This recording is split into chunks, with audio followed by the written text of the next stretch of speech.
In part 1, we covered the biggest deduction categories Australians claim every year, including work expenses, working from home, and car claims. But in this video, we're covering some of the most misunderstood areas in the entire tax system, including clothing claims, self-education expenses, charitable donations, and the expenses Australians still wrongly try to claim every tax season.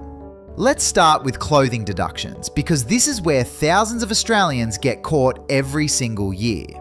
Clothing deductions are one of the most misunderstood areas in the Australian tax system, and the ATO is strict. So let's be precise about what actually qualifies. You can claim a deduction for clothing in 3 specific situations. 1. Protective clothing. Clothing worn specifically to protect you from a real and likely risk of illness or injury at your workplace. Clear examples include steel-capped boots, high-vis vests, fire-resistant clothing, overalls, and sun-protective clothing specifically required for outdoor work. The clothing must provide genuine protection against a specific and identifiable work risk. 2. Occupation-specific clothing. Clothing that distinctly identifies your profession and would not be worn outside of a work context, like a chef's traditional checkered pants and white jacket or a nurse's occupation-specific uniform. 3. A compulsory uniform. A set of clothing your employer strictly enforces through a workplace policy that is distinctive enough that a person on the street could identify you as working for that specific employer. What you cannot claim is conventional clothing. Even if your employer tells you to wear it, even if you only ever wear it to work. Black trousers worn by a waiter, a plain business shirt worn to an office. These are everyday items regardless of occupation and are not deductible. The ATO is very firm on this. If you do have eligible clothing, you can also claim laundering costs. For laundry expenses of $150 or less, written receipts are not required, but you must use a reasonable basis for calculating the amount and have some record to support it. Self-education. Self-education expenses can be deductible, but this is where people regularly confuse career improvement with career change, and those two things are treated very differently by the ATO. The education must have a sufficient connection to your current employment. The ATO says the expense must either maintain or improve specific skills or knowledge required for your current role, or be likely to lead to an increase in income from your current role. A nurse completing a professional development course directly related to their nursing practice, potentially deductible. That same nurse completing a course to transition into a different field, not deductible. The distinction is current employment. If you're not yet employed in that field, or the course only relates in a general way to your industry, it does not qualify.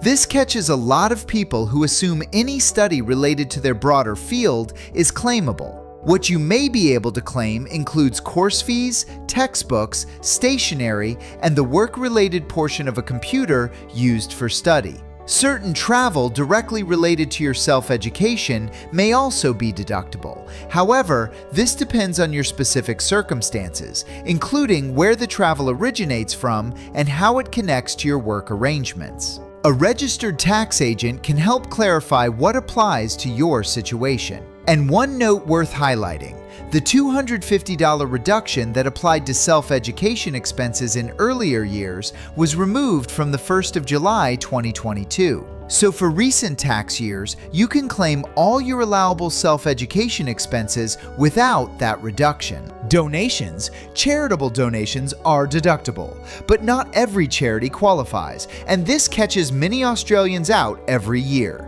To claim a deduction, your donation must be made to an organization that has deductible gift recipient status, known as DGR status. Not all charities are DGRs. Before claiming a donation, check whether an organization has DGR status at abn.business.gov.au. The link is in the description below. For a cash donation to be deductible, it must be $2 or more, and you need a receipt. For eligible bucket donations, collections conducted by a DGR organization, the ATO allows you to claim up to $10 total for those eligible bucket donations per year without a receipt. To claim more than $10, receipts are required. 2 things you cannot claim. First, if you receive something material in return for your donation, a raffle ticket, a chocolate, entry to a fundraising dinner, the donation is generally not deductible as a gift. And second, crowdfunding donations are not deductible unless the specific platform or campaign has registered DGR status, which most do not. Always check DGR status before assuming a donation is deductible. Just as important as knowing what you can claim is being clear on what you cannot. The ATO is explicit. You cannot claim your regular commute from home to your usual workplace, private expense, full stop. Everyday food and drink, your morning coffee, daily lunch, or snacks at work, regardless of how work-focused your day is.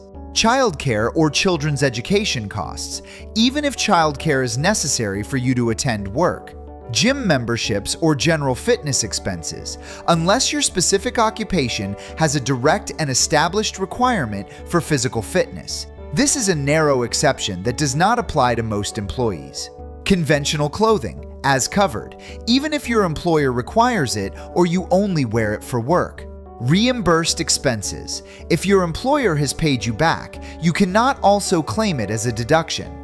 And if you are using the working from home fixed rate, electricity, internet, phone, and stationery cannot be claimed separately on top. They are already included.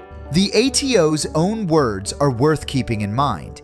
If your claim doesn't pass what they call the pub test, if a reasonable person would raise an eyebrow at it, it is unlikely to meet the ATO's criteria. It's your verified guide to Australian tax deductions for tax time 2026. Every major category sourced directly from the ATO. One final reminder, tax rules and rates can change each financial year. Always verify current rates and rules at ato.gov.au before lodging your return. And if your situation is complex, a registered tax agent is worth the fee. Links to the ATO deductions page and the DGR charity checker are in the description below. Now, if you watched this and thought, what about deductions specific to my job? That's exactly what we're covering next on ClearCents AU. Over the next few videos, we're breaking down occupation-specific deductions for tradies, teachers, nurses, and retail workers, based on current ATO guidance for each profession. Because here's the reality, the deductions available to a tradie are very different to the deductions available to a teacher or a nurse. And this is where many Australians either miss legitimate claims or accidentally overclaim. If you're in one of those professions, subscribe now so you don't miss your dedicated breakdown. Those videos could save you from missing deductions you're legally entitled to, or claiming something the ATO specifically focuses on during compliance reviews.